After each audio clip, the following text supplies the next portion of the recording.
दोस्तों, आप सभी का हमारे चैनल पे स्वागत है। हिंदी विद निर्मला शुक्ला चैनल पे। आइए हम लोग पढ़ रहे हैं हिंदी कहानी, जिसमें से 2-3 कहानी हमने पढ़ ली थी। अभी 21 कहानियां एनटीए यूजीसी नेट के सिलेबस में लगी हुई, तो उनको सभी को क्रमशः रीड कर रहे हैं लाइन बाय लाइन। अगर कहानी से हेल्प मिलती है तो चैनल को लाइक शेयर सब्सक्राइब करिए। 2011 से लेकर के 2025 तक के सारे PYQ करेंगे, और उसके बाद उपन्यास का, कहानी का, नाटक, निबंध सभी का यूनिट 1 से लेकर के यूनिट 10 तक अभी क्लास शुरू करने वाले हैं जल्द ही। ठीक, तो चैनल को लाइक शेयर सब्सक्राइब करिएगा। आज हम लोग पढ़ने वाले हैं कहानी राही। सुभद्रा कुमारी चौहान जी द्वारा लिखी गई राही कहानी का पढ़ने वाले। राही कहा, अभी थोड़ा डिटेल पढ़ते हैं किसके बारे में, सुभद्रा कुमारी चौहान के बारे में। तो पेन कॉपी लेकर के नोट डाउन करते रहिए जो मेन चीजें हैं, क्योंकि एग्जाम के टाइम पे रिवीजन पढ़ने के लिए टाइम नहीं रहेगा, सिर्फ मात्र रिवीजन करने के लिए। तो मेन चीजें पढ़ करके नोट्स बना लेंगे। चलिए पढ़ना शुरू करते हैं। सुभद्रा कुमारी चौहान जी का परिचय देखते हैं। तो 16 अगस्त 1904 से 15 फरवरी 1948। सुभद्रा कुमारी का जन्म नाग पंचमी के दिन 16 अगस्त 1904 को इलाहाबाद के निकट निहालपुर गांव में एक संपन्न परिवार में हुआ था। ठीक, सुभद्रा कुमारी जी का जन्म जो है वो नाग पंचमी के दिन हुआ था। ठीक है, सभी को पता होगा कि एक फेस्टिवल है जो मनाया जाता है नाग पंचमी। कब? 16 अगस्त को। 15 अगस्त के बाद 16 अगस्त, ठीक याद रखिएगा। 15 अगस्त को 15 अगस्त मनाते हैं।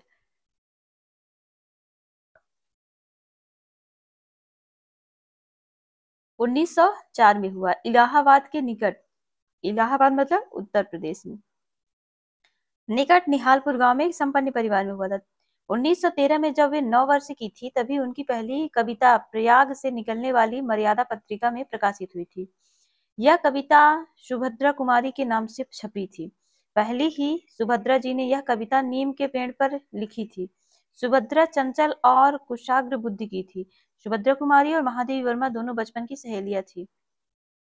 9वीं कक्षा के बाद सुभद्रा कुमारी की पढ़ाई छूट गई थी। शिक्षा प्राप्त करने के बाद 1919 में नवलपुर के सुप्रसिद्ध ठाकुर लक्ष्मण सिंह के साथ इनका विवाह हो गया था। सुभद्रा कुमारी बचपन से ही बहादुर और विद्रोही प्रवृत्ति की थी। गृहस्थी और नन्हे बन्हे बच्चों को जीवन संवारते हुए उन्होंने समाज और राजनीति की सेवा की।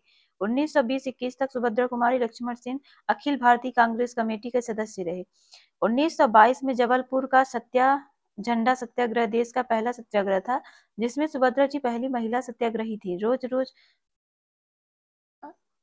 रोज संभावनाएं हुआ करती थी, जिसे सुभद्रा कुमारी जी बोलती हैं कि टाइप ऑफ इंडिया के संवाददाता ने अपनी एक रिपोर्ट में उनका उल्लेख किया।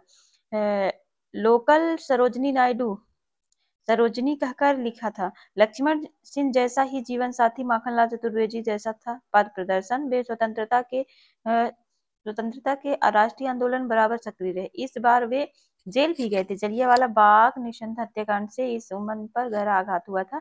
उन्होंने 3 अग्नि कविताएं लिखी थी। सुभद्रा कुमारी चौहान की जीवनी उनकी पुत्री सुधा चौहान ने मिला तेज से तेज नामक पुस्तक में लिखा था। इसे हंस पत्रिका इलाहाबाद में प्रकाशित किया गया था। छोटी सी जानकारी किसके बारे में थी? सुभद्रा कुमारी चौहान के बारे में। अभी थोड़ा देखते हैं उनकी रचनाओं के बारे में।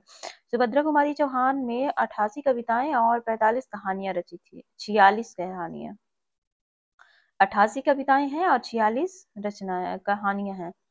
कहानी है बिखरे मोती 1932, सुमदामिनी 1934, सीधे साधे चित्र 1945, कविता संग्रह मुकुल 1930, त्रिधारा 1930।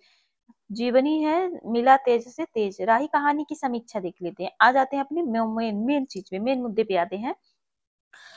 तो मेन चीजें अब यहाँ से शुरू होती है राही कहानी की समीक्षा एवं सारांश। राही कहानी में सुभद्रा जी ने गरीबों के पीड़ा का वर्णन किया है। इस कहानी में उन्होंने भूख के लिए चोरी करने की मजबूरी पर प्रकाश डाला है। इस कहानी में उन्होंने सत्याग्रहियों में शामिल सत्ता के लोलू व्यक्तियों पर व्यंग्य भी किया है। उन्होंने इस कहानी में गरीबों के कष्ट निवारण को ही सच्ची देशभक्ति बताई। सुभद्रा जी के लिए मानवता ही सबसे बड़ा धर्म था। कहानी में 2 पात्र आते हैं, राही और अनीता। राही जो है एक गरीब परिवार की चोरी के जुर्म में कैद किया गया है उसको, ठीक है।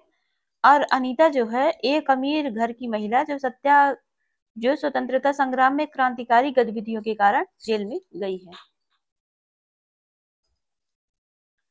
राही कहानी। सुभद्रा कुमारी चौहान एक राष्ट्रीय चेतना की रचनाकार थी। इस कारण उन्होंने कई दफा उनको कारागार में भी समय बिताया था। इस कहानी में उन्होंने अपने उसी समय के अनुभवों को लिखा। भीख मांगने वाली मगरोरी जाति से संबंध रखने वाली राही कहानी थी।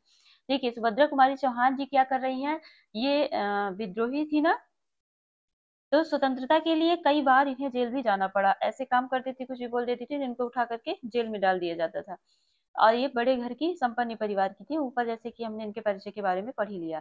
फिर तो इनको जब ये कारागार में गई एक दो दफा, तो वहां इन्होंने देखा कि एक मगरोरी जात की महिला थी। उससे बातचीत जब इन्होंने की, तो इनको यह पता चला कि गरीबी पे लिखना ज्यादा अच्छा है। देशभक्ति तो तभी है जब गरीबों के लिए कुछ किया जाए। तब इन्होंने जाके राही कहानी लिखा था। उसी घटना को इन्होंने अपनी कहानी में उतारा है कि वो एक गरीब जात की महिला थी, जिसे सामान चोरी करने के, अनाज की गठरी चोरी करने के जुर्म में कैद कर लिया गया था। उसी बात को इन्होंने अपनी कहानी में दर्शाया। चलिए पढ़ते हैं, आगे देखते हैं। भीख मांगने वाली और वो जाति कौन सी थी? मगरोरी। मगरोली जात से संबंध रखने वाली राही कहानी, जो भूख मिटाने के लिए चोरी के आरोप में हवालात जाती है। हवालात में राही अनीता की सत्याग्रह के साथ बात करती हुई अपनी व्यवस्था बताती है। अनीता उनकी बात सुनकर चिंतित हो जाती हैं। राही जैसे गरीब और भोली भाली जनता का सेवा करना और दुख को दूर करने में सच्ची देशभक्ति है। जेल में भी वह सपने में गांगुरारी जाति के लोगों की सेवा करती हैं, जिससे गांव वालों का सुधार होता है। दूसरे दिन पिता के बीमारी के कारण अनीता को जेल से रिहा कर दिया जाता है और उनका सपना साकार हो जाता है। कहानी कहानी का सारांश समझ में आ कि क्या होता है। कहानी में सत्याग्रही आंदोलन ये सब करने की बजाय सुभद्रा कुमारी चौहान जी ये सोचती हैं कि ये सब करने से अच्छा है कि इन गरीबों भोली भाली जनता का हम इनका साथ दें, इनका सपोर्ट करें, इनको सहयोग दें, इनके दुख को दूर करें। यही सच्ची देशभक्ति है। और ऐसा सोचते ही अगले दिन उनके पिताजी की तबीयत खराब होती है और उनको रिहा कर दिया जाता है। तो वो यही सोचती हैं, वहां से विचार बनाती हैं कि मैं यहाँ से निकलूं और जाऊंगी तो इन मगरोरी जातियों की सहायता करूंगी। इन गरीब मगरोरी जात तो सिर्फ एक केंद्र में रखा गया है। हालांकि सभी गरीबों को उन्होंने असहाय लोगों की मदद करने की बात को सच्ची देशभक्ति कहा है। राही कहानी की शुरुआत दो पात्रों से होती है, अनीता और राही। तेरा नाम क्या है? राही। तू किस अपराध में सजा हुई? राही पूछ रही, अनीता पूछ रही। सरकार चोरी की थी सरकार। चोरी क्या चुराया था? अनाज की गठरी। कितना अनाज था? होगा 5-6 सेर। ये अनाज कितना था उसमें जो इसने चुराया था? तो 5-6 सेर। और सजा कितने दिन की? साल भर की। 5-6 इसने अनाज चुराया था और इसको सजा कितने दिन की हो रही है? साल भर की हो रही। तो तूने चोरी क्यों की? मजदूरी करती तब भी तो दिन भर के में 3-4 आने पैसे मिल जाते। मजदूरी करने पे कितने पैसे मिल जाते राही को? तो मजदूरी दिन भर में, एक दिन में मजदूरी करने पे उसे 3 से 4 आने पैसे मिलते। फिर हमें मजदूरी नहीं मिलती सरकार। हमारी जाति मगरूरी है, हम केवल मांगते खाते हैं और भी ना मिले तो फिर चोरी करते हैं।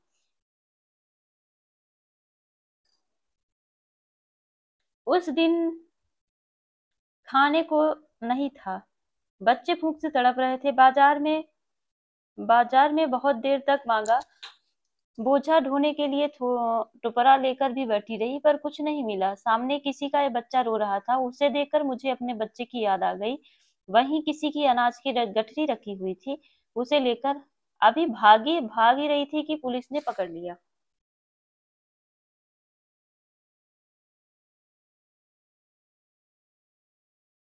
अनीता, तूने कहा नहीं कि बच्चे भूखे थे इसलिए चोरी की? संभव है इस पर वे मजिस्ट्रेट कम सजा देते। नहीं राही, हम गरीबों की कोई नहीं सुनता सरकार। बच्चे आए थे कचहरी में, मैंने सब कुछ कहा पर किसी ने कुछ नहीं सुना। अनीता, अब तेरे बच्चे किसके पास हैं? उसका बाप है? राही, उसका बाप मर गया सरकार। जेल में उसे मारा था और वही अस्पताल में वह मर गया। अब बच्चे का कोई नहीं है। अनीता, तो तेरे बच्चे का बाप भी जेल में ही मरा है? वह क्यों जेल आया था? राही, उसे तो बिना कसूर से ही पकड़ लिया गया था सरकार। ताड़ी पीने को गया था, 2-4 दोस्त उसके साथ थे। मेरे घर वालों को एक वक्त पुलिस वाले के साथ झगड़ा हो गया था, उसी का बदला लिया।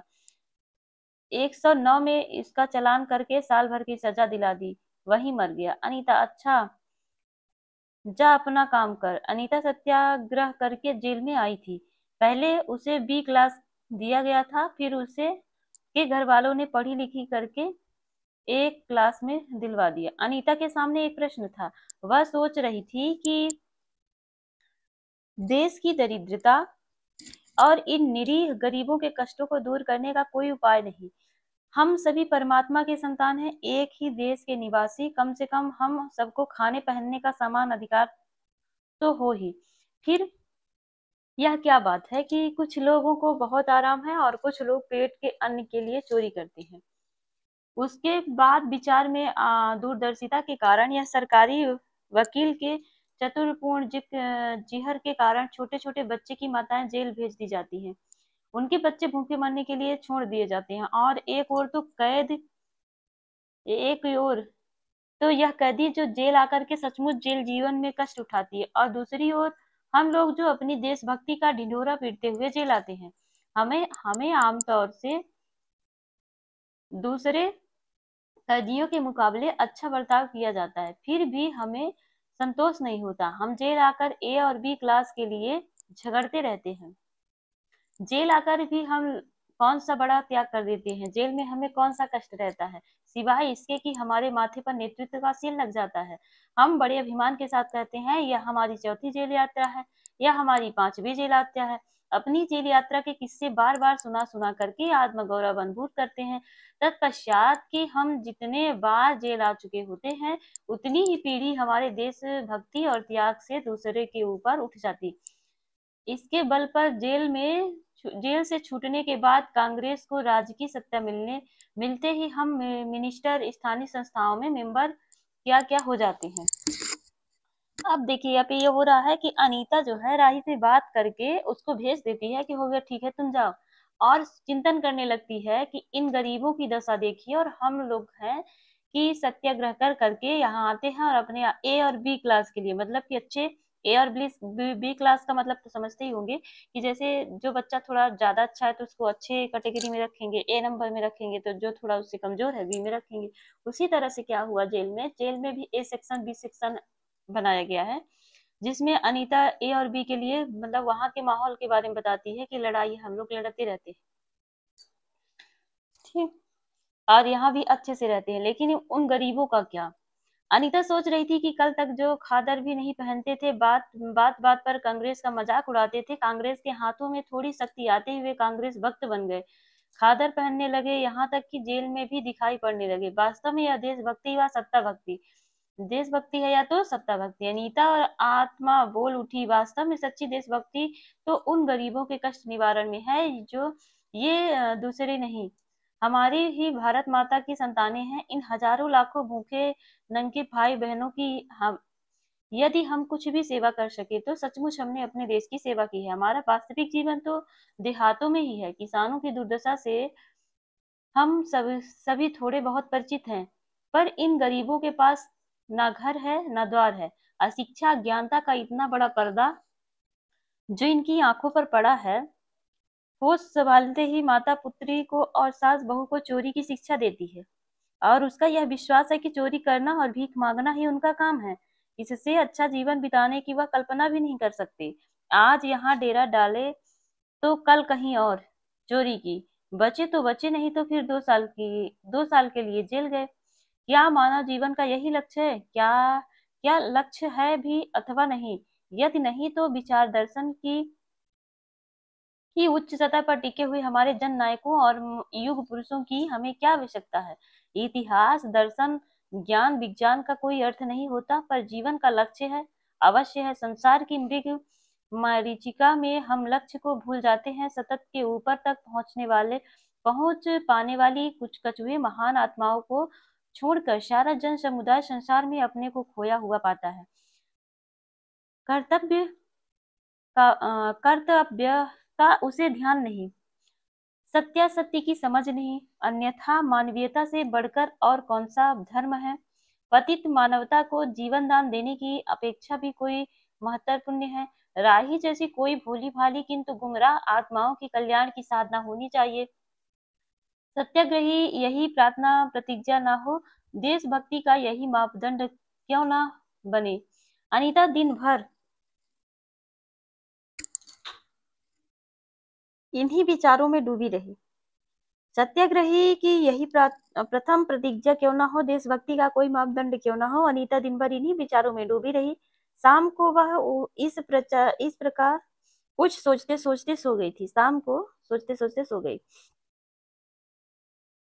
रात में उसने सपना देखा कि जेल से छूटकर वह इन्हीं मगरोरी लोगों के गांव में पहुंच गई है। वहां उन्हें एक छोटा सा आश्रम खोल दिया। वही आश्रम में एक तरफ छोटे छोटे बच्चे, ये मेन इंपॉर्टेंट है कि अनीता सपने में क्या सोच रही है। ठीक, आश्रम में एक तरफ छोटे छोटे बच्चे पढ़ते हैं, दूसरी तरफ सूत काटती हुई स्त्रियां, मर्द कपड़ा बुनते और रुई धुनते हैं। शाम को रोज उन्हें धार्मिक पुस्तक सुनाई जाती है और देश में कहाँ क्या हो रहा है यह सब सरल भाषा में समझाया जाता है। वही भीख मांगने और चोरी करने वाले लोग पर आदर्श ग्रामवासी हो जा रहे हैं। आदर्श और ग्रामवासी जो थे वो आदर्श बन रहे हैं।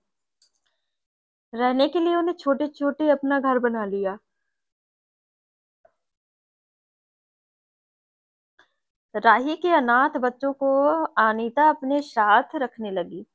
अनीता यह सुख स्वप्न देख रही थी सुबह के 7 बजे और उसकी नींद खुल गई। अचानक किसी स्त्री ने उसे आकर जगा दिया और बोली, आपके पिताजी की तबीयत खराब है, बिना शर्त छोड़ी जा रही है। अनीता अपने स्वप्न को सच्चाई में परिवर्तित करने की एक मधुर कल्पना लेकर चली गई।